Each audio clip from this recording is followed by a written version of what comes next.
gente, como que a gente vai fazer essa aula hoje? Nós vamos fazer a revisão, corrigir a revisão, focar nela, falar sobre a prova, tá? Depois a gente vai corrigir os exercícios da semana passada, que eram só 6, sobre poema digital. E aí a gente vai dar continuidade. E essa continuidade, o assunto vai ser pressuposto e subentendido. E também o emprego de mal com L e mal com U, tá? Eu lembro que no começo do ano, lá no oitavo B, acho que foi o Gustavo Cândido e a Ana, que perguntaram se eu ia trabalhar pressuposto e subentendido. Daí eu falei que ia aparecer mais para frente, e aparece mesmo ali a diferença entre eles, como achar um pressuposto e um subentendido. Então a gente vai começar a ver hoje.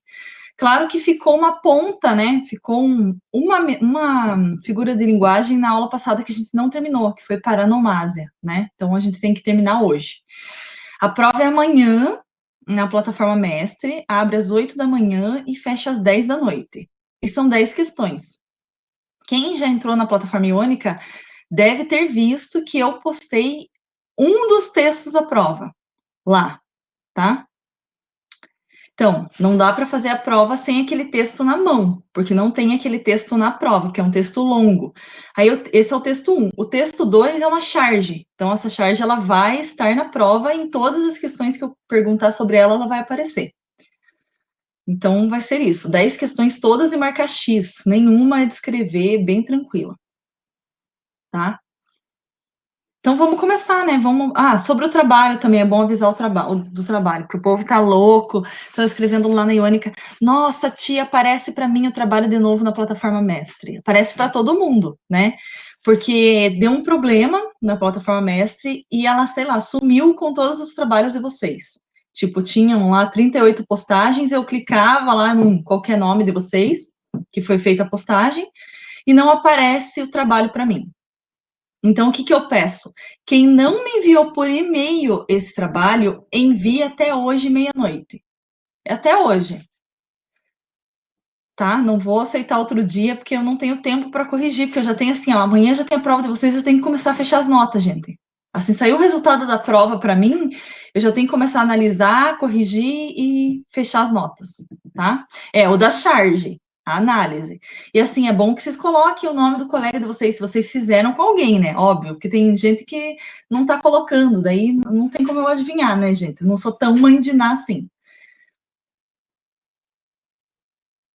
Olha lá, ó, viu? Não, gente, não é para ninguém assim, não foi, então com nota baixa, tem que refazer. Não, é porque realmente o meio mais seguro é o e-mail. Essas plataformas a gente não sabe mexer, e daí bem no fim elas dão uma pane lá e perdem tudo, e daí? Imagine, misericórdia, eu fiquei arrasada. Eu entrei um por um lá nos 38, e aí tinha mais 37 dos nonos, que ela também sumiu com meus trabalhos dos nonos anos, não foram só os oitavos. E mais ainda, acho que uns 10 trabalhos que tinham postado de espanhol do sétimo C. Então eu fiquei assim, no chão. Só quem mandou por e-mail que tudo bem, tá? Ó, daí manda nesse e-mail, eu vou escrever o e-mail aqui, né, para quem não tem ainda. Eu fiquei arrasada, no chão. E claro que, tipo, eu não consegui enviar no e-mail da professora, eu vou postar no mural da plataforma Iônica. Me manda um WhatsApp falando que você postou lá, eu vou lá, pego na plataforma, salvo no meu computador e corrijo na hora. Porque quem mandou para mim esses dias, aí teve gente que mandou, que semana passada eu já avisei, teve gente que mandou sexta, sábado, eu já abri, já corrigi. Então, já tô colocando as notas lá, tá? Não sei, Gustavo, você tá perguntando se o trabalho vai ser pela Iônica, porque, tipo assim, a escola comprou essa plataforma Mestre para ser tudo lá. Tipo, o trabalho, a ideia era ser tudo lá e na Iônica ser tudo, tipo, conteúdo. Então, não sei. Franciele, não lembro. Não lembro mesmo. Deixa eu ver se eu acho aqui na outra tela que eu tenho. Deixa eu ver as pessoas que eu tenho aqui. Bom, não vou falar todas, né? Mas são poucas. Tipo, quem me enviou por e-mail, pouquíssimas pessoas. Ó, trabalhos do oitavo B. Tem a Fran já enviou. Então, temos a Fran, a Luísa, do oitavo B. A Gabi, o Gustavo Cândido, a Isabela, o Rafael e o Matheus Gorte. Esse do oitavo B, que eu tenho aqui já corrigido no meu computador. Vamos ver do oitavo A, então, já. Para não ter aquele problema depois. Oitavo A. Ana Júlia, Giovana Paute, Camila e Laura e Vitória.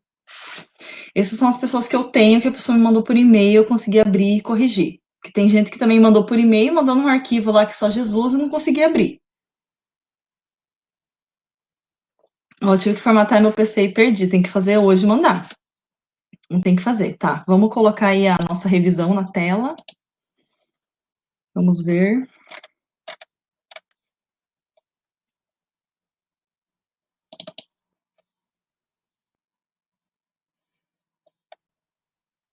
Ó, a Alanis acabou de me enviar o trabalho aqui, Mara. Eu já recebo na hora aqui já. O negócio tá ali.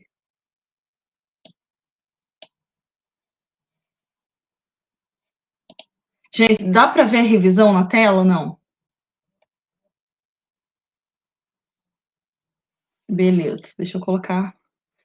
Também detesto essa tela, hein? Misericórdia.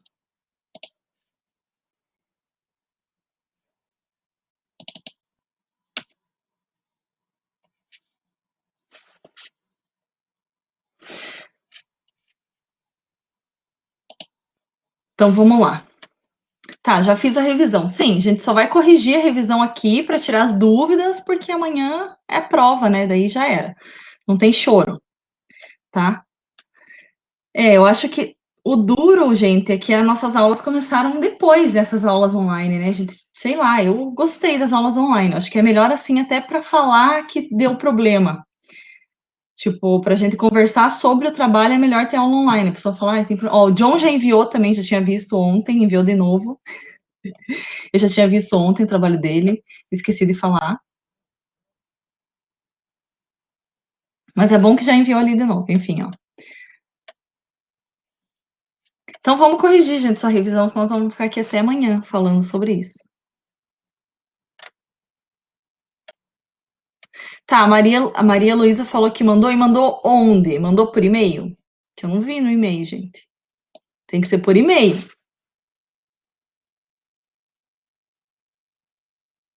Tá, pelo mestre não adianta, gente. Todo mundo enviou pelo mestre, eu não consegui acessar o mestre lá. Acessei, eu clico no nome de vocês, aparece a página em branco, como se vocês não tivessem me enviado lá. Então é triste. E foi assim um problema na plataforma real, porque eu lembro que a Ana Júlia, do oitavo A, ela me enviou o trabalho na plataforma mestre. Eu consegui abrir no dia, na hora que ela me enviou, eu tirei uma foto da tela, falei, ó, fique tranquila, mandei para ela pelo WhatsApp, você me enviou.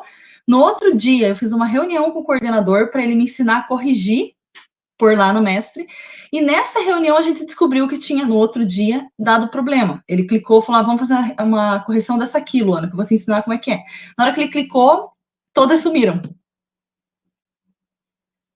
Até meia-noite estamos aí, tá? Então vamos para a revisão, senão a gente vai falecer aí até 9h50, né? Que semana passada a gente passou. Então vamos lá, gente. Claro que eu fiz uma revisão bem velha, né? Bem professora de gramática idosa, que assim, perguntinhas, assim que era na minha época, né? Então não tem contexto nenhum nessa revisão, não tem um texto ali, nada. Então é uma coisa bem assim, perguntas e respostas, bem coisa de idosa. Vamos lá, número 1. Comente sobre o objetivo, a estrutura e a linguagem do gênero post de blog. Então, provavelmente, esse é o gênero que vai estar na nossa prova, né? Pelo amor de Deus, misericórdia. Tá lá. E aí, o que vocês colocaram nessa daí? Qual que é o objetivo de um post de blog? Qual que é a estrutura e qual que é a linguagem? Ó, Bruna Santana acabou de enviar também o trabalho aí, tô vendo todo mundo enviando.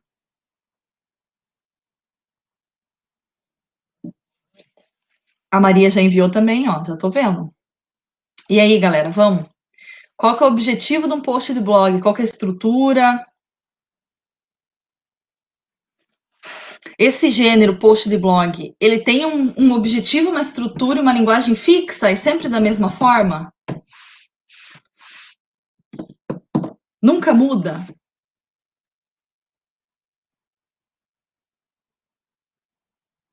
Gente, vamos para a revisão agora, vai.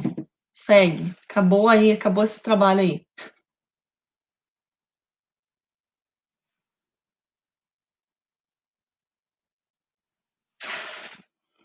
Depende do conteúdo, graças a Deus. A Ana Luísa foi lá e salvou. Então, assim, ele não é um gênero assim estável, digamos assim, que ele é quando você, tipo, uma notícia, por exemplo. Eu falo qual que é o objetivo de uma notícia, é informar, é óbvio, vai ser sempre aquele objetivo.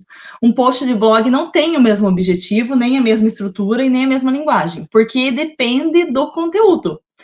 Por exemplo, se eu tenho um blog que fala sobre futebol, o objetivo vai ser passar informações sobre futebol. Isso bem geral, né? Enfim, se eu tenho um post de blog, um blog, né, que vai falar sobre idioma inglês. Então, geralmente, né, os posts desse blog vão ser para ensinar, para dar dicas em inglês, enfim. Então, ele varia. A estrutura também vai variar muito, que é um post, né? A gente tem o blog e daí vai ter o post daquele dia. Não sei com que frequência, depende também com que frequência a pessoa posta no blog. Depende. Tem pessoa que posta dois, três posts por dia, tem pessoa que é um por semana. Vai depender daquele blog, daquele autor, né? Então não tem nem a frequência, a gente pode saber, é uma coisa muito instável, né? Internet. Tá, então a estrutura a gente também não sabe, ele pode ser um texto mais curto, pode ser mais longo, ele pode ter links ali, hiperlink, né, que a gente chama, que vai levar a hipertextos, a outros textos, ou não. A pessoa pode simplesmente relatar o dia a dia dela, porque o post de blog, o blog mesmo em si, ele surgiu assim, como um diário na internet. A gente tinha o diário, né, no nosso livrinho, daí virou para a internet para as pessoas lerem isso. Então, nossa, assim, na década não, no fim da década de 90, 99, os anos 2000, começo, o blog era tudo sobre a vida, gente. Eu lia blogs sobre a vida, eu conhecia pessoas, colegas meus que fizeram blogs que eram sobre a vida, né? Enfim. Então, a resposta da tanto o objetivo, a estrutura, quanto a linguagem, vai depender do blog. Não é uma coisa estável, né? Ela muda. Inclusive, a linguagem, a gente diz sempre que ela é mais próxima da linguagem coloquial. Que seria isso? Da nossa linguagem do dia a dia, da nossa fala, tá? Então, geralmente aparecem abreviações, né? Gírias. Então, a gente usa muito aquela linguagem da internet mesmo, do WhatsApp, do Facebook, que é tudo bem abreviado, né? Tipo, você é VC, beleza é BLZ, e assim vai. Tem umas coisas que a gente não consegue nem entender, tá? É multimodal também? Sim, porque ele tem várias linguagens, né? Você pode colocar lá um vídeo, você pode colocar imagem, uma música, você vai colocando. Até quando você não quer colocar o vídeo ali mesmo, você coloca um hiperlink, que dá acesso àquele outro texto, né? Então, ele é multimodal, sim. Então, a número 1 está respondida, né? Vai ser o texto da nossa prova aí, vai ser um post de blog. Agora o tema. 2, o post de blog tem público-alvo? O que determina o público de um post? E aí? Eu vou tomar o resto do café.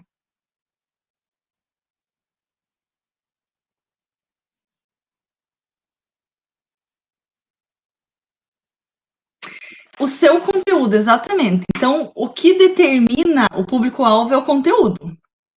Porque você procura, quando você vai procurar uma leitura lá de um blog, de um post daquele blog, você vai procurar de acordo com o conteúdo. Ah, então eu me interesso por cinema. Eu vou jogar no Google blogs sobre cinema.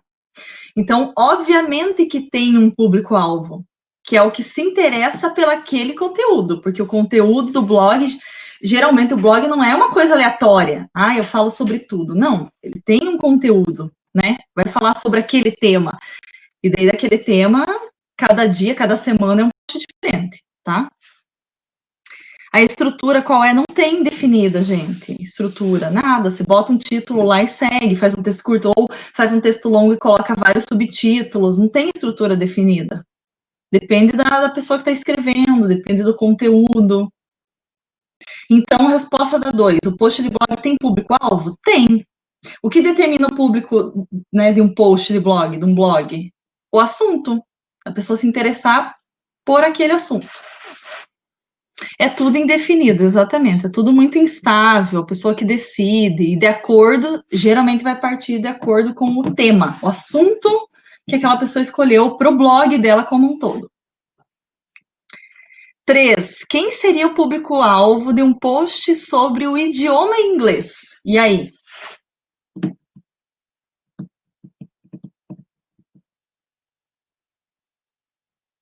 Tá. Não só jovens, né? Porque daí você tira assim, então os velhos não podem aprender inglês. E aí, pessoas interessadas na língua inglesa, exatamente. Pessoas que têm interesse em aprender o idioma, né? É isso. Então, a resposta da 3, pessoas interessadas no idioma inglês. Muito tranquilo isso aqui, né? Misericórdia. Pensa que vai ter umas perguntas dessas na prova, vocês vão falar, meu Deus do céu. 4. Aqui já é um tema um pouco mais nosso, aqui, né? Porque, só que vejam que eu dei todas as informações para vocês no enunciado da questão, porque eu acho horrível querer que a pessoa decore esses nomes de doença, como anafórico, catafórico, pelo amor de Deus, né? Quem sabe isso são professores de língua portuguesa, por quê? Porque a gente só estuda isso, né? A gente não estuda mais matemática, química, senão a gente não ia conseguir saber. Então a gente estuda uma coisinha só ali, ó. Nosso conhecimento é só isso. Tanto é que se você que a pessoa fala, o professor é muito inteligente. Até é, não estou falando que não é. Mas é naquele coisinha ali, naquela disciplina, né, entendeu? Um recorte bem pequenininho. Se for pensar no mundo, assim, é um conhecimento ínfimo, né? Uma coisa ridícula, um grão de areia no oceano. Porque se você coloca, por exemplo, um professor para fazer uma prova de vestibular hoje, claro que ele vai gabaritar a matéria dele, mas e as outras? Por exemplo, eu em matemática, Jesus amado, eu ia praticamente pedir para baixar uma entidade em mim na prova de matemática, porque eu não saberia nada, entendeu? Eu não sei mais a fórmula de Bhaskara, já era. Então, por isso que eu acho horrível querer que vocês decorem alguma coisa, porque, né, tanta coisa que tem para estudar, Jesus amado. Não é só língua portuguesa, às vezes a gente esquece isso, a gente acha, o aluno é evadiu. Não é, porque, né, Jesus, quanta coisa que tem para estudar, meu Deus. Então, vamos lá. Aí ele vai falar de coesão, gente. O que é coesão, né? Então, eu fiz uma aula só sobre isso, coesão e coerência. Coesão, quando a gente fala nisso, a gente tem que pensar assim que um texto, seja ele, quando eu estou falando aqui, isso aqui é um texto que eu estou dizendo, por mais que ele seja oral, né? É fala, mas é um texto. O texto pode ser escrito, pode ser falado. Ele tem que ser coeso. Como assim? Ele tem que estar ligado. As partes desse texto estão interligadas. Isso é coesão. Então, aquelas conjunções, preposições que a gente usa para grudar o texto, isso faz parte da coesão, tá? Ó, a fórmula de Bhaskara, o outro dando uma dica ali para mim, enfim, eu estou pensando em voltar a estudar. Não quero nem ver, porque Deus o livre, ó, já falou, eu não quero nem saber dessa fórmula, Deus é mais. Isso é coisa do demônio, entendeu? Eu não gosto disso, pelo amor de Deus. Vamos fazer uma oração depois. Então, a coesão é isso. O texto ele tem que estar interligado, que daí quando você vai ler ele tá mais fácil de compreender. Ele tá fluido, que a gente fala. A coisa vai. Porque tem conectivos ali, que são conjunções, preposições que estão ligando ele, tá?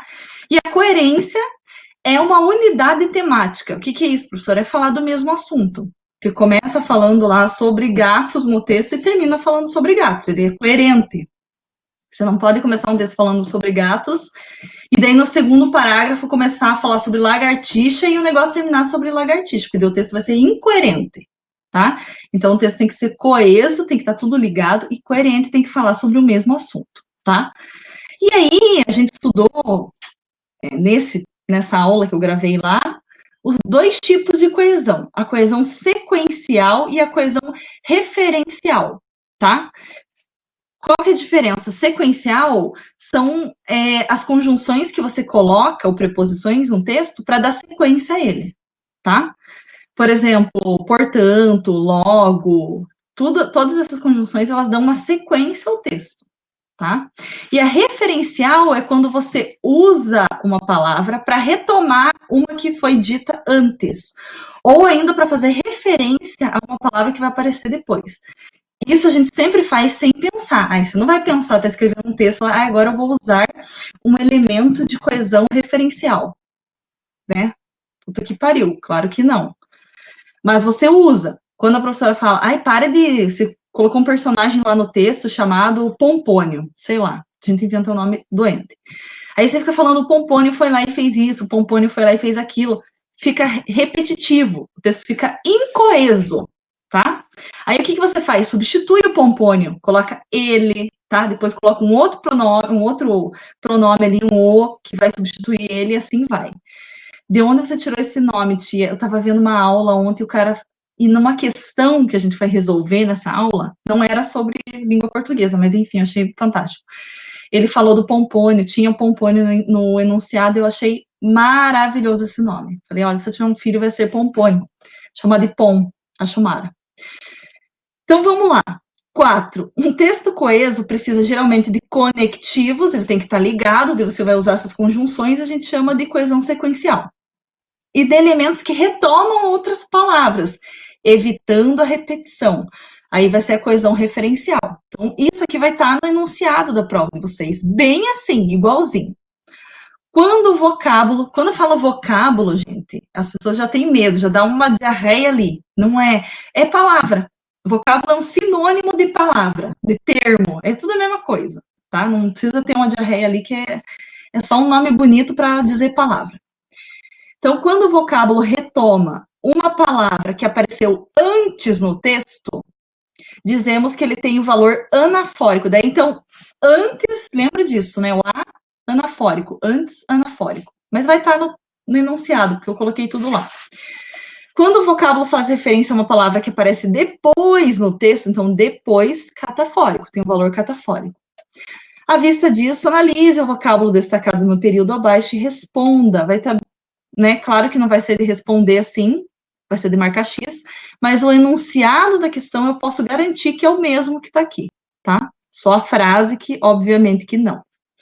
Aí diz lá, gostei dessa gramática, vou adquiri-la. E aí? Vai ser um lá marcadinho ali, grifado. Letra A, qual é a classe gramatical da palavra destacada? Esse lá, qual que é a classe gramatical?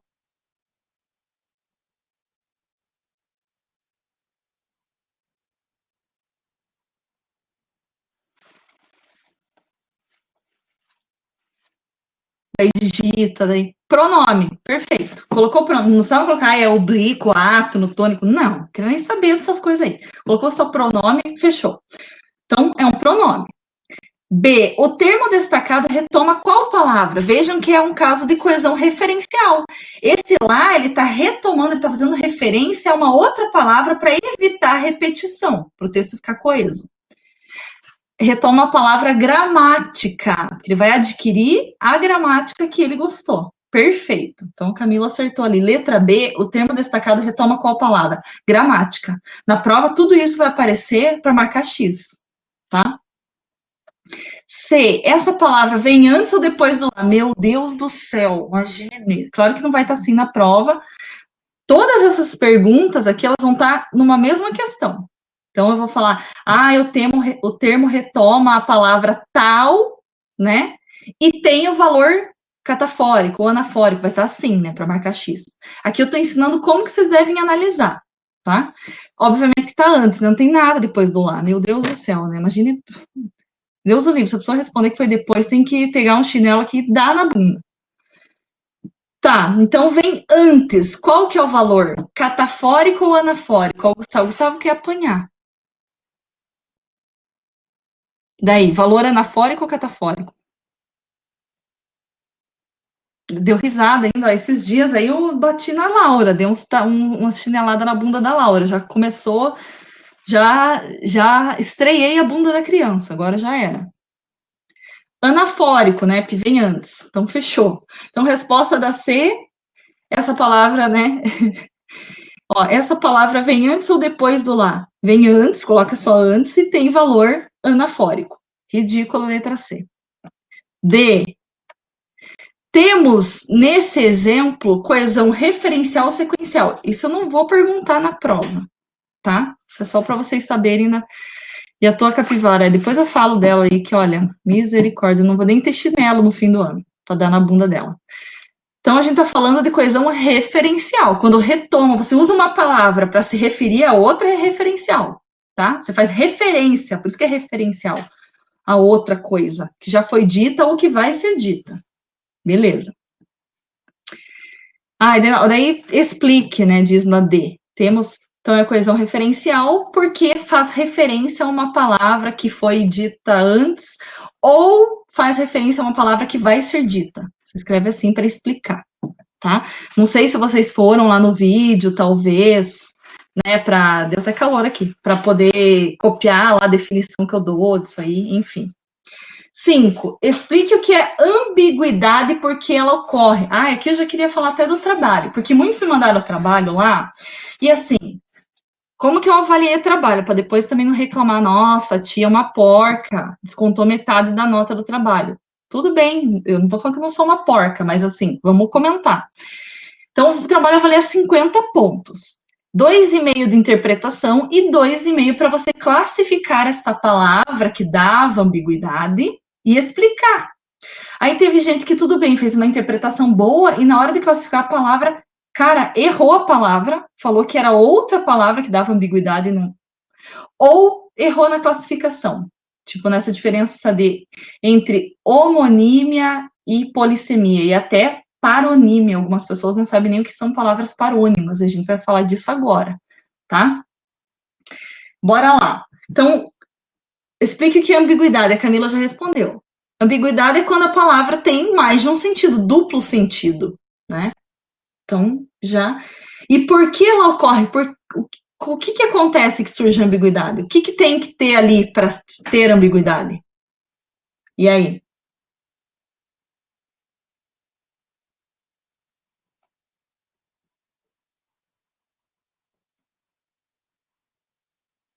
Vou dar uma conferida no meu trabalho.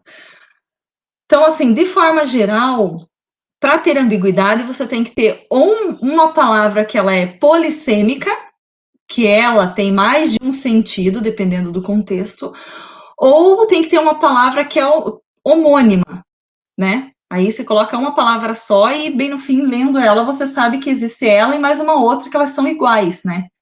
Eu digo assim, iguais na escrita, pode ser homógrafos, ou iguais na sonoridade, homófonas, ou homônimas perfeitas, elas são iguais em tudo, na grafia, no som, só que o sentido é outro, né? E na homonímia, a classe gramatical é outra. Na polissemia, é a mesma classe gramatical, tá? Então, número 5, explique que a ambiguidade é quando a palavra tem duplo sentido, né? Ou pode ser uma expressão, pode ser uma frase inteira que tem duplo sentido. E por que ela ocorre? Geralmente porque a palavra é polissêmica ou homônima. Vocês colocam isso na resposta, tá? E agora a gente vai diferenciar isso, porque foi a número 6, foi isso que vocês cagaram no trabalho, né? Então, o que é polissemia? Então, a gente tem palavras que são iguais, tá?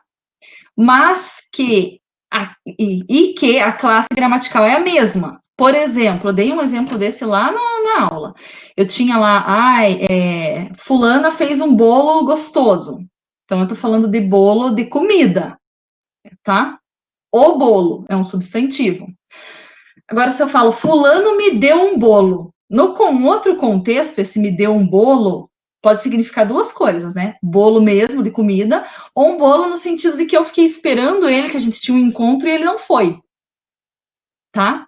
Né? Que tem antigos, assim, a minha mãe falaria, me deu o cano, morta, né? Então, cada um ganha o que quer, sei lá. Então, assim, vejam que eu tenho duas palavras, o bolo de comida e o bolo de não foi, não encontro, né? E as duas são substantivos. Não muda a classe gramatical, só muda o sentido desta palavra. Então, se não mudar a classe gramatical, tem a mesma, só que você tem que saber analisar, são dois substantivos. Aí é uma palavra polissêmica. Agora, se mudar a classe gramatical, como é o caso da tirinha dos pinguins que eu coloquei lá como exemplo no nosso trabalho, na aula, que tem um pinguim em cima lá do gelo e o outro na água. O que está no gelo fala para anta que está na água, é um pinguim, né? Enfim, nada. E na cabeça desse pinguim que está no gelo, ele está dizendo nada, significando nadar, verbo nadar, é um imperativo, dando uma ordem, nade, animalzinho, tá? Daí tá nada porque é o tu. E o que tá na água, na cabeça dele, não tem nada. Tipo, não tem nada acontecendo. Para ele é um pronome indefinido, não é um verbo. Então vejam que a gente tem um problema na comunicação, porque a gente tem uma palavra que ela é igual na escrita, igual no som, mas classes gramaticais diferentes. Na cabeça do que está na água é um pronome indefinido, que significa coisa alguma, não está acontecendo nada. E no que está no gelo é o verbo nadar, nade, dando uma ordem para o animal. Então, quando a gente tem duas palavras que são iguaizinhas, mas que têm classes gramaticais distintas, diferentes, são palavras homônimas, tá? Classe gramatical diferente, homonímia. Classe gramatical igual, polissemia. Essa é a única diferença, tá? Que vocês erraram. É tipo a bala perdida. Que tava lá. Então, a bala perdida, a bala. As duas balas são substantivos. Então, é polissemia, tá? Não muda a classe gramatical. A bala doce que está no chão ou a bala que é o projétil da arma, tá? Todos erraram? Não. Mas, assim, eu posso dizer que a maioria não sabe essa diferença, e tem que saber, porque no nono ano eu dou aula disso, as pessoas também não sabem. Então, polissemia, mesma classe gramatical, e homonímia, classe gramatical diferente. Só que você tem que saber analisar. Isso são verbos, são substantivos. Se não souber isso, daí também nem Jesus voltando, né? Então, diferencie polissemia de homonímia. Polissemia, as palavras que são iguais, né? Tem a mesma classe gramatical. Na homonímia, essas palavras têm classes gramaticais diferentes. É só isso, é muito básico. Mas as pessoas cagaram no trabalho. Daí umas colocaram até parônimos. Parônimos não tem nada de igual, palavra parônima. Na homonímia e na polissemia, elas são iguais, né? Pode ser na homonímia iguais na grafia, iguais no som. Parônimos são palavras que são parecidas. Parônimos, par de palavras parecidas. Como? Como assim, professora? Tráfico e tráfego. Tem gente que confunde as duas coisas. Então, tráfego, trafegar.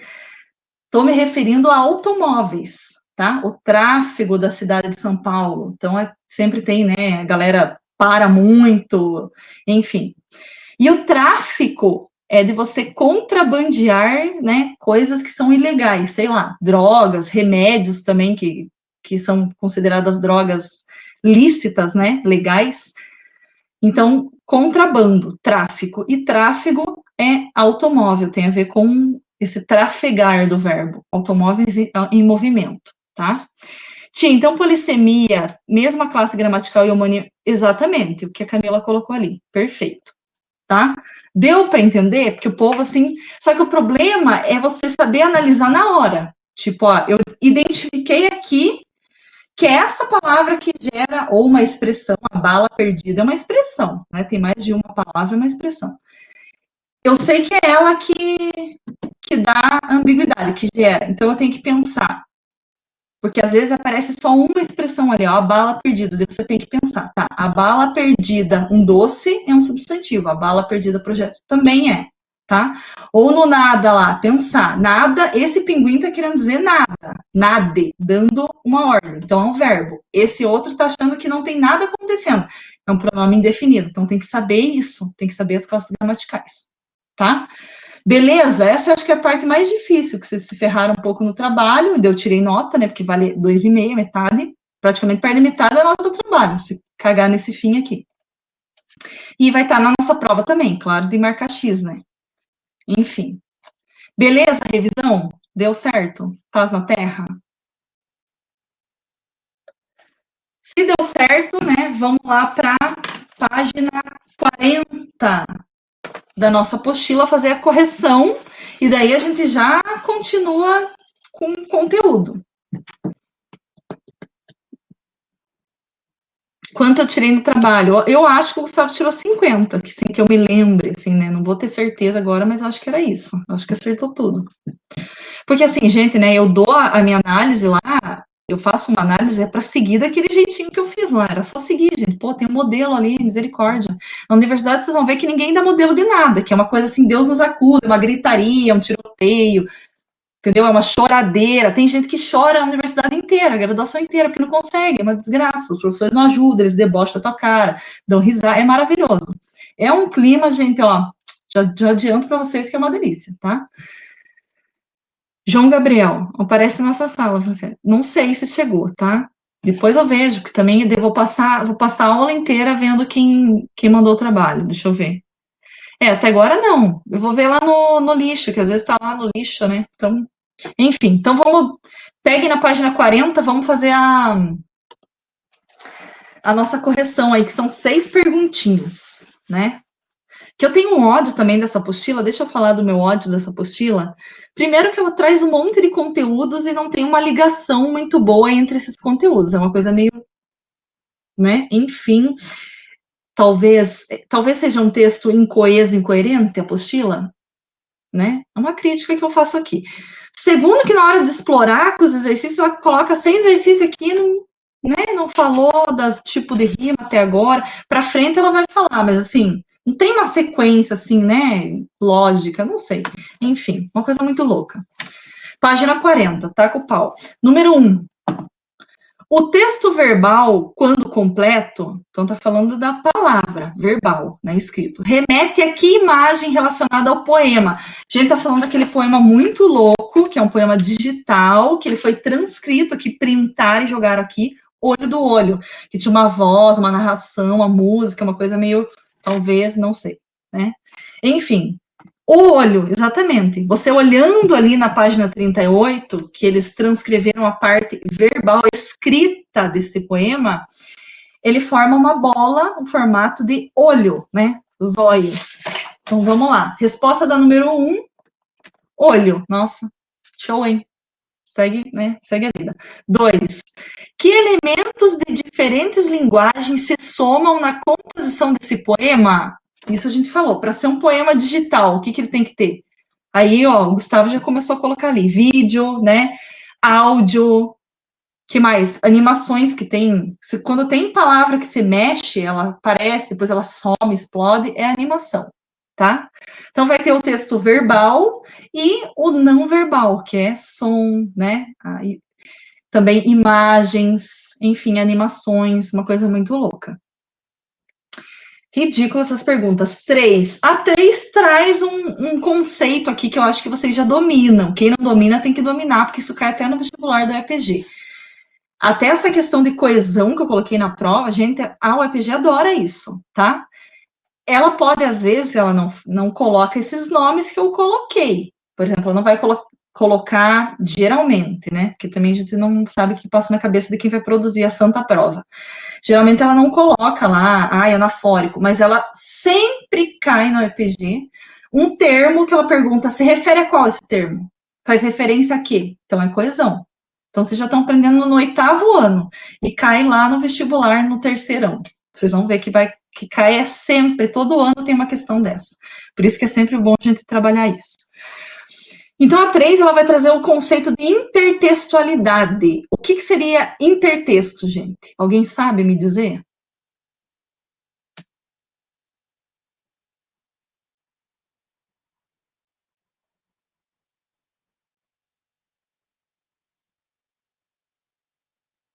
Intertexto, não é hipertexto. Aqui ele está falando assim na 3. O texto do poema estabelece algumas relações intertextuais. Então, ele está falando de intertexto. É um outro conceito que vocês já deveriam ter aprendido. Tá? O que é intertexto?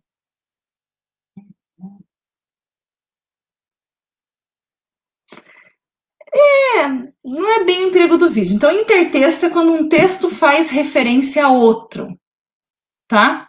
Essa referência pode ser direta, pode citar o autor daquele texto e o nome, ou pode ser indireta, tá? Eu trabalhei com 7º ano intertexto, há uns anos atrás aí, que era um intertexto de um poema do Drummond. A gente tem o poema do Drummond, que é Sete Faces, o nome do poema, que ele fala assim, quando nasci um anjo torto, desses, enfim, quando nasci um anjo torto, Esse é o início do poema, do Drummond, Carlos Drummond de Andrade, que é um poeta bem conhecido brasileiro.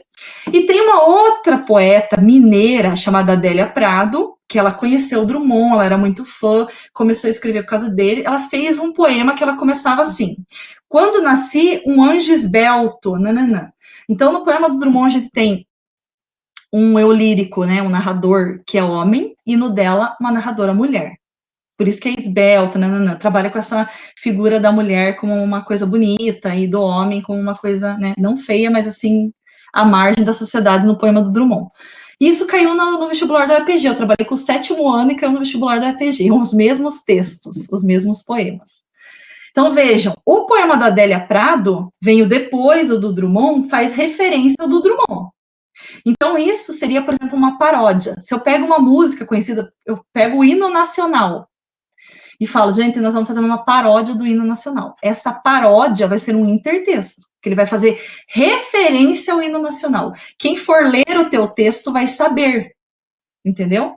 Não, você não precisa citar diretamente, né? Uma paródia, você pega o mesmo ritmo, tudo, muda algumas coisas, né? Então é isso. É isso que é um intertexto, quando você faz referência a outro texto. Às vezes você só cita o nome do autor, por exemplo, né? Enfim. Claro que para você descobrir um intertexto, você tem que conhecer o texto a que ele está fazendo referência. Às vezes a pessoa não consegue identificar porque ela não tem muita leitura, né? Então, por exemplo, tem gente que foi ler o texto da Adélia Prado e não viu referência a nenhum texto porque não conhecia Drummond. Daí é um problema, né, da pessoa que não lê na vida. Enfim. Então tá com o pau lá. Em que passagem elas ocorrem? Tá falando que tem intertexto no poema Olho do Olho, que ele faz referência a outros textos, a outros autores. Quais são? Gente do céu, o texto inteiro vai falar sobre olho. E vai falar sobre olho falando nomes de pessoas, né? E até tem umas ali que não é entidade, enfim. Quais são os nomes que aparecem ali? São intertextos, são referências a outras pessoas, a outros autores, a outros textos. Shiva, que é, né, um deus hindu, tá? Primeiro ele fala o olho da capa do disco do Tom Zé. Então, veja, ele vai citando nomes aqui. Essa referência está bem clara. Não precisava você conhecer, né? Claro que você vai dar um Google para ver. Então, resposta da letra A. Primeiro começa com Tom Zé, né? Depois ele fala do Rimbaud, que se escreve Rimbaldi, né? Que é um poeta francês, aí tem essa pronúncia, Rimbaud. Aí Shiva, que o Gustavo falou, que é um deus hindu, vai falar do cego Aderaldo, que era um poeta, né, um repentista também, e vai falar do Borges, né, Jorge Luiz Borges, que foi um escritor argentino que também ficou cego durante a vida, né? E ainda fala do Ciclope, que é aquela, sei lá, uma entidade, isso não sei dizer, porque não é um deus, não sei, é uma coisa lá da mitologia grega, né? Que é um gigante que só tem um olho no meio da testa, tá? Então, tudo isso aí são intertextos, referências a outras, aqui no caso são aos autores mesmo, né? Não a obra em si. Que ele não fala um poema, por exemplo, do Rimbaud, ele não fala um conto do Borges, ele fala do próprio Borges, mas é considerado intertexto. Beleza? Era só copiar os nomes que tem no poema, que ele cita, nomes e autores, e entidades que tem ali, né, Ciclope Shiva. Posso seguir? Em nome do Senhor Jesus, amém? B. O que essas referências acrescentam à mensagem do poema? Por que ele fala dessas pessoas que têm pessoas, né, entre aspas, que têm olho, e assim, muitas têm olhos que são diferentes, por exemplo. Qual que é a mensagem? Eu falei disso quando interpretei o texto.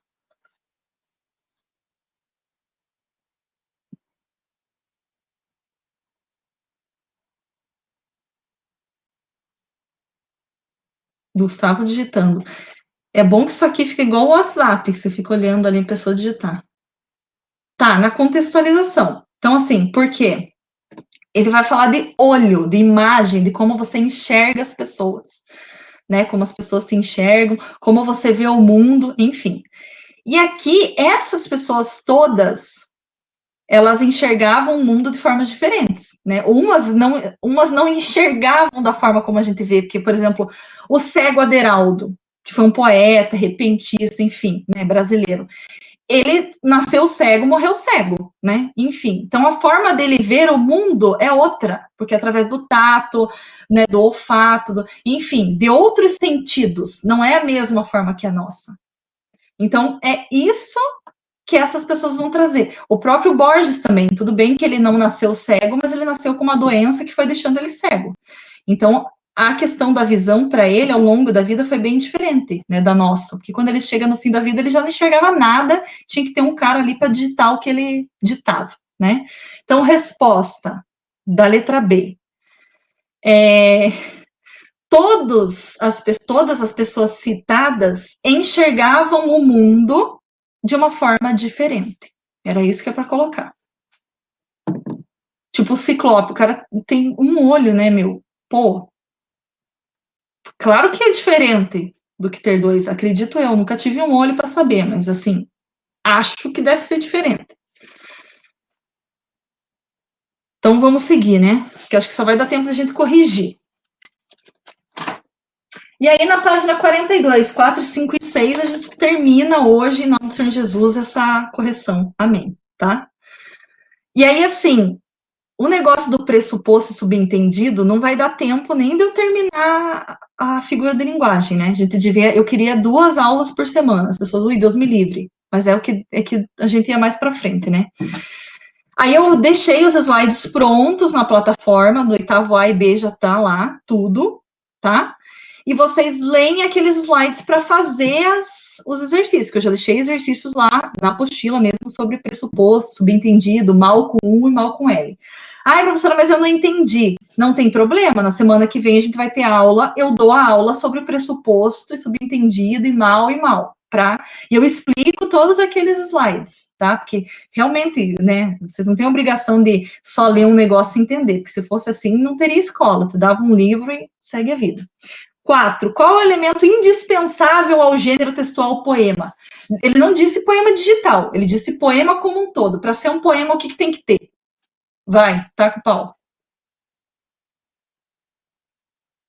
Agora eu quero ver, que agora acho que vai surgir aqueles versos, ó. Não, gente, tem nada disso. Para ser um poema, basta trabalhar de forma criativa a linguagem.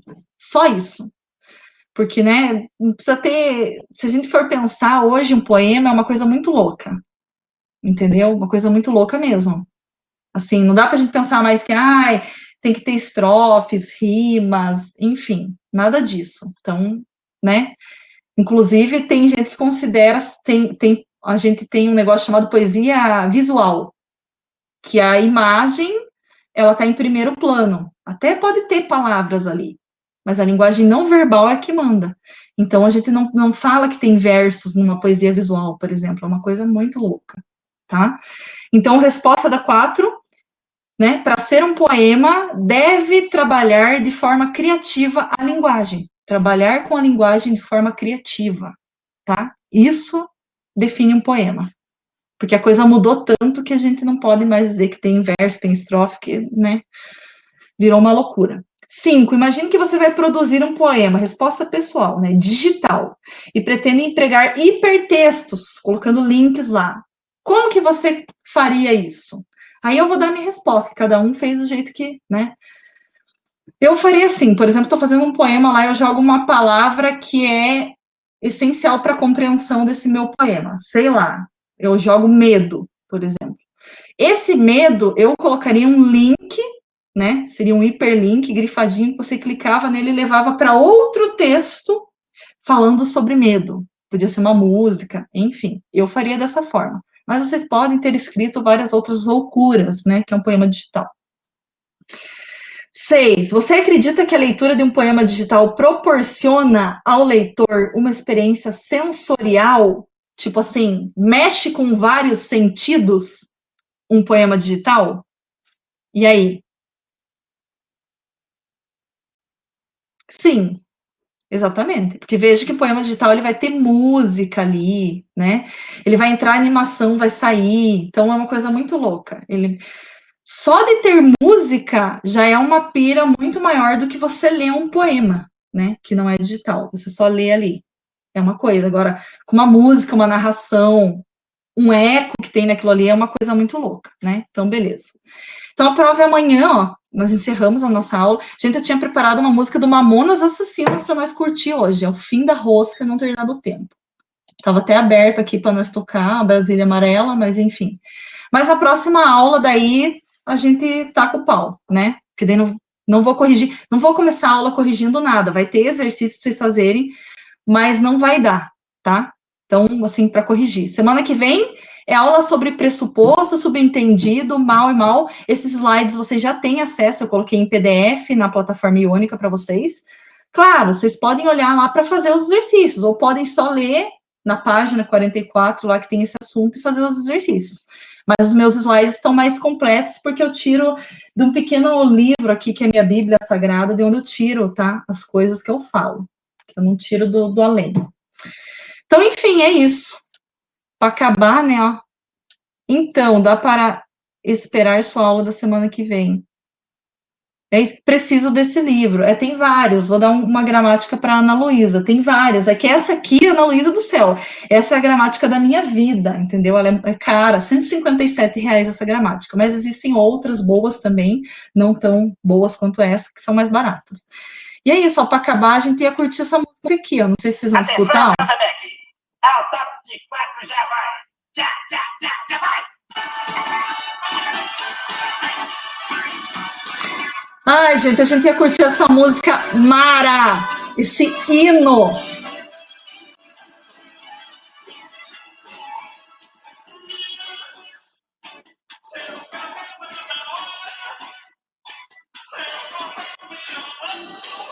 Mara. É tipo acabando um programa que a gente ia retomar a metáfora, enfim, né? Não deu tempo, mas semana que vem tem mais. É isso. E a outra dando. Ah, agora eu vou ter que fazer almoço, gente, essas horas, tá? Porque daqui a pouco eu tenho aula, eu tenho 50 minutos para fazer um almoço. Então agora baixa na Maria Braga e vai. Então é isso, gente. Até.